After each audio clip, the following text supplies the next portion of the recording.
Good morning, all of you. In earlier class, we covered the load modeling and its characteristics. So now, today we are going to we discuss the factors affecting distribution system planning. So, what is the distribution system planning, and what are the factors which are influencing the distribution system planning?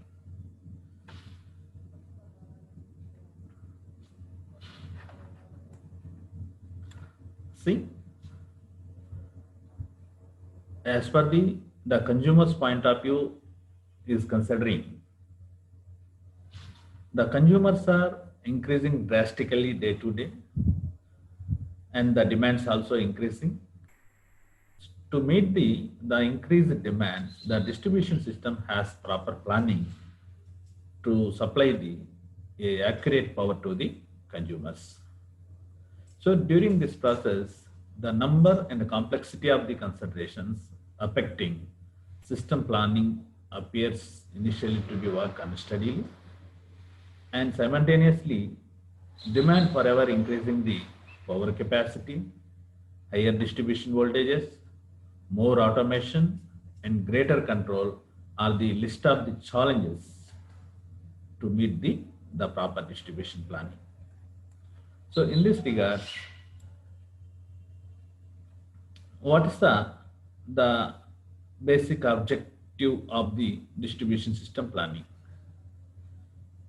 Is the distribution system planning is an attempt to minimize the cost of subtransmission, substations, feeders, laterals, and so on, as well as the cost of the losses.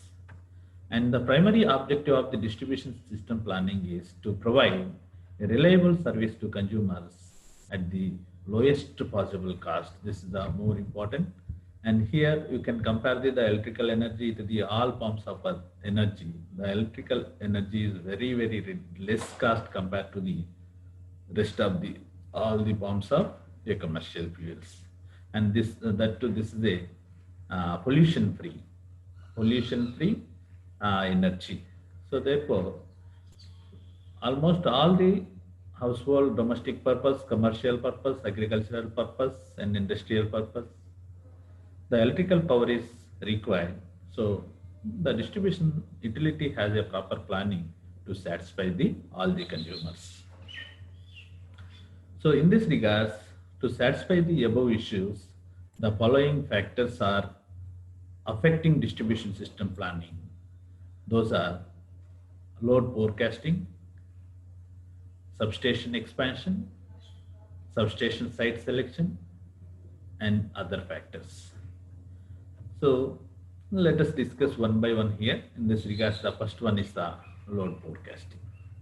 So forecasting is the term referred as the future thing is to be estimated in advance, weather forecast, load forecast, like this. So the future thing is to be estimated in advance. That is nothing but the forecasting. So load forecasting here is simply referred as the electric utilities to estimate the load on their system in advance. So this estimation of load is commonly known as load forecasting. That means that according to the seasons, the load is continuously varying. To meet the varied load, the distribution system has a proper planning is essential. So this load forecasting has made in two time scales. One is the long range time scale, another one is small range time scale. In long range time scale, 15 to 20 years, the load forecasting has to be done for 15 to 20 years, whereas in small range load forecasting, it includes only 5 years. So this plan is continuously changing. So you see here the figure shows some of the factors influence the load forecasting. So in this regards, you observe here, so load, demand, or power all are the same. So load forecast is, so geographical factors, one of the major concern regarding, according to the places also, the utilization of electricity is to be used heavily. So land use, city plans, industrial plans, community development plans, alternative energy sources, load density, population growth, historical data. So all these are the very important parameter by which the load is to be predicted in advance. Let's see here city plans. City plans in the sense the huge population is staying there and their load requirement is very high. So to meet the load requirement, proper plans are essential for uh, the cities. So that is already planned in the electrical utility system, industrial plans. So industry, it is the growth of India completely depends upon the industries. So resulting proper power is, it is a non-stop power is required for the industrial plants. Therefore, what is the alternatives?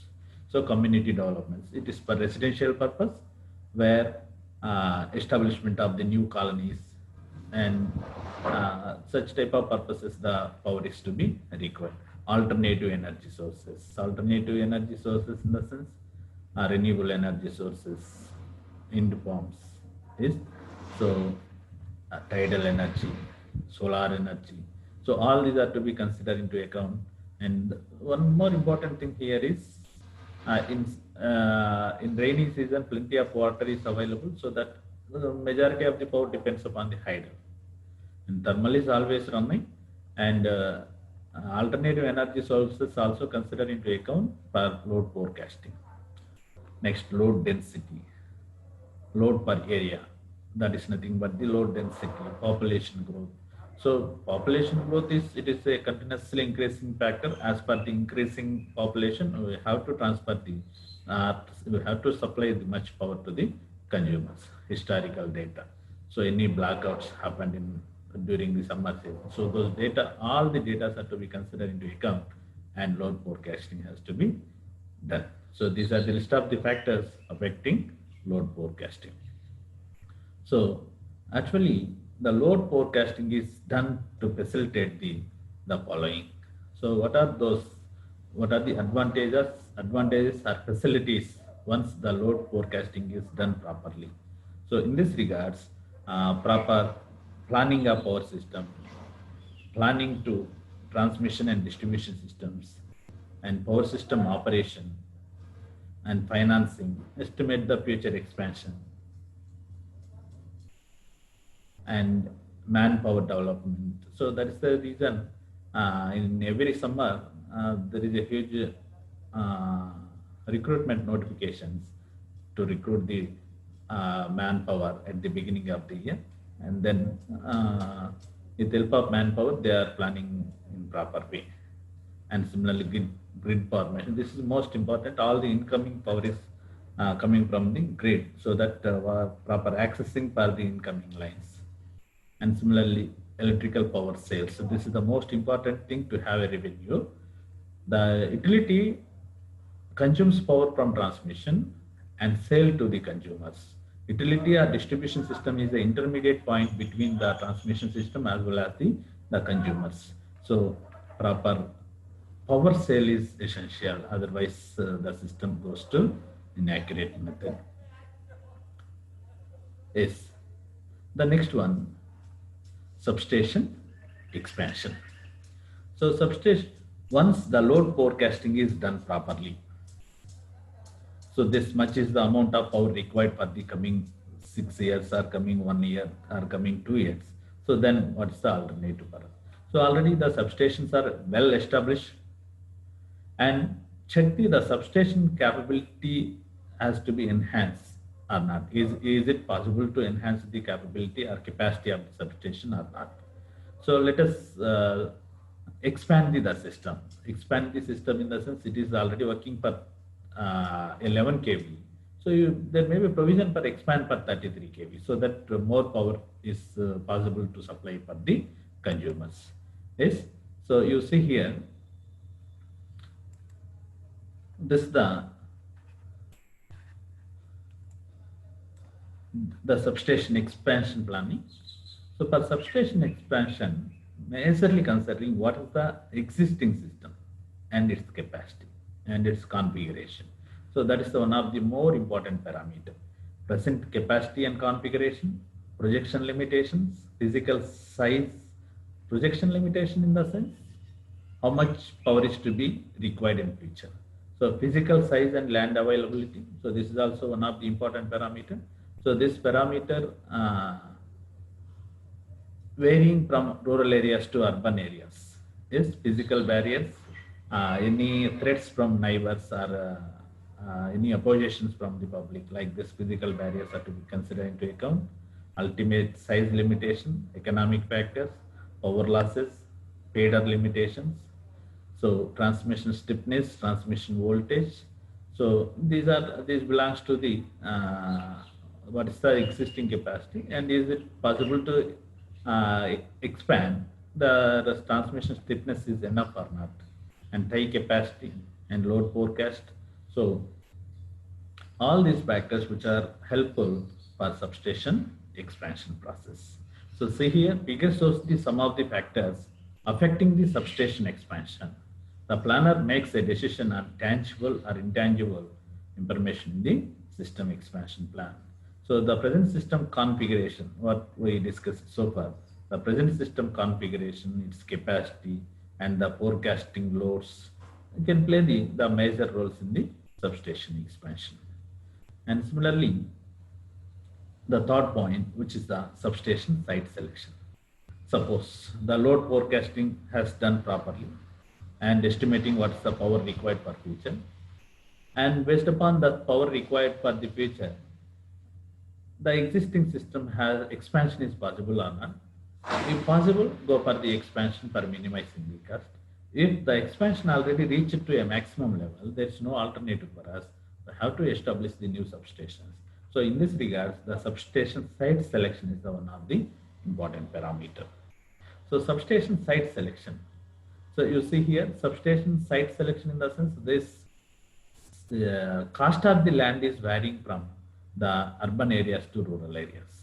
Yes, so that is considered into account. Existing sub-transmission line locations. So you see here, proper access for incoming and outgoing lines is more mandatory in the substation once it is to be located. In this regard, the existing sub-transmission line locations are considered into account. Land availability. This land is very easily available in rural areas, whereas in urban areas it is too difficult to have a land availability. So cost of the land in urban areas is too much. That's why majority of the times they are expand the existing systems only. So land use regulations. Nobody can oppose the land once it is to be selected for substation. For example, local ordinances like municipality, metro, municipality, greater corporations are giving approval for the establishment of the site. What is the existing substation location? How much far away for the established site?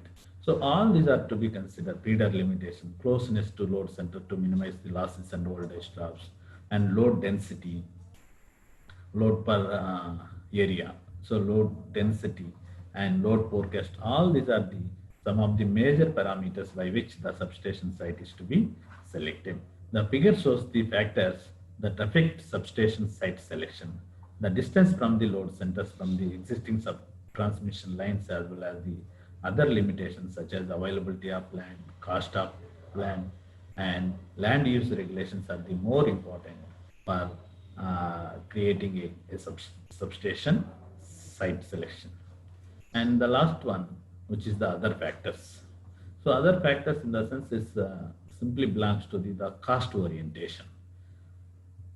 You see here the cost of the total cost, other factors in the sense it including all expenses. So cost of material, maintenance cost, operating cost, costs and taxes of miscellaneous, power losses, interest loss during construction, capital cost, installation cost, construction cost, building costs. So all this, from starting to ending, what are the maintenance and operating, all the costs are to be considered into account for other factors point of view. So once the load assignment to the substation are determined, that is the load forecasting or assignment is over, then the remaining factors affecting such as primary voltage selection. So as the voltage level increases, obviously the cost increases. Feeder route selection. This is also once the feeder route is to be decided in such a way that even it may be a very far, but it covers the more number of villages or not. That is the so as the length increases, the cost increases. Number of feeders. It may be a single phase or three phase. If it is three phase, the number of feeders, so the cost of the feeders increases. Conductor size selection. As the size of the conductor increases, it carry high voltages, but simultaneously it has a high cost. So therefore, total costs are needed to be considered as shown in this figure. Yes. So these are the major parameters. One is the primary voltage selection, feeder route selection, number of feeders, conductor size selection, and total cost are needed to be considered as the other factors. So it is the factors affecting distribution system planning, such as the load forecasting, substation expansion, substation site selection, and other factors including the cost analysis of the system. So this is the topic belongs to the factors affecting distribution system planning. So let us go for what is the present distribution system planning? Yes. So in present days utilities, how the distribution system planning is to be executed. Yes. So today many electric distribution system planners in the industry utilize computer programs for load flow calculations, capacitor placements, and so many things, fault analysis calculations, short circuit fault calculations, and all the types of faults. There is the help of the numerical methods. So they are using an approximation. So many numerical methods will give the optimum solutions for the placing a capacitor or calculating a short circuit voltages or whatever. Yes. So and simultaneously load forecasting, voltage regulation, and regulator settings as per the receiving end voltage changes, how the transformer regulator settings has to be done. So nowadays everything is closely associated with the automation process. In this regards, every component physically attached to the computers or controllers in the control room located in the substation. So nowadays the manpower is very less. Almost all applications are going to be automated. So resulting computers, we are heavily dependent on the computer programs, so that to give the exact distribution planning, how much load is to be predicted based upon the previous records, everything is to be considered into account. Suppose if the present distribution system planning includes the following additional constraints. One is the service continuity. Another one is the maximum allowable peak load, service reliability, and power losses, and the maximum allowable peak load voltage drop to the most remote customers on the secondary. You see here, the present distribution system planning includes one is the service continuity and service reliability. These two are the most important parameters to the consumers. Continuity of the service is required, reliable service is also required. So therefore, the present distribution system planning gives these two parameters so that the consumer will satisfy thoroughly. Yes. So this the present distribution system planning, which is followed almost throughout the world. Yes. So it depends upon the computer programming flow chart. So here, load forecasting. So once load forecasting. So once the load forecasting is done properly and check the system performance. System gives the good performance for any increased load demands. So directly comes to the solution and no problem for us. But after load predicting or load forecasting, during checking of the system performance, the system performance will not give a better value. The system performance is not good. then what is the alternative for us? So at that time, if the system performance is not good, then we come for, there are two options for building a new substation. Building a new, the existing system cannot give a better performance. Automatically, we will go for the new system. So before establishment of the new substation, you can check it, the existing substation has any possibility for expand the system or not. So once the system, you go for the expansion. Expansion is possible. Select expansion is suppose the finance committee does not give any finance for the building a new substation. They are check the alternative. Is there any expansion is possible? So go for the expand present system and design new system configuration. Already the existing system has a one system configuration and you go for the new system configuration. So you change the new system configuration and check the total cost is acceptable or not. Total cost is acceptable, it come to the, that is again testing the system performance. So system performance is good and comes to the solution. If checking the total cost acceptance, it is not possible. So it comes to the, again this here, and there are no alternative for the expansion systems, then we can go for the building a new substation. So building a new substation, in a sense, you have to take the finance committee clearance and then select for the substation site. Once substation site is to be selected and erect a new substation and again test the new system configuration. The total cost is acceptable. It come to the again system performance and up to it agree, and then it comes to some. It is no. It again it come to the initial point. So here once load forecasting is to be done, and then check the system performance. So system performance is good, directly goes for the solution for the predicted loads. So if system performance is not good, there are two options for us. If finance committee given assurance for the establishment of a new substation, then go for the establishment of a new substation. Otherwise, expand for the existing system and check all the total cost acceptable or not. If it is acceptable, then only you can proceed further. If it is not acceptable, we maybe think for the rest. So this figure represents the block diagram of a typical distribution system planning process. So nowadays, almost all the utilities throughout the world following the computer programmings for evaluating each and everything, even from the establishment of a substation onwards to the optimal location of substation, a load flow calculation, short circuit fault calculation, optimal location of the capacitor placement. So there are so many applications with the help of the numerical methods like Gauss Jordan, Gauss Seidel, Rangakutta. All these methods are used for the sources, and it will give the optimal solution for any of the application. So with this topic is, we are stopping this topic. That is the factors affecting distribution system planning and what is the present distribution system planning. So thank you.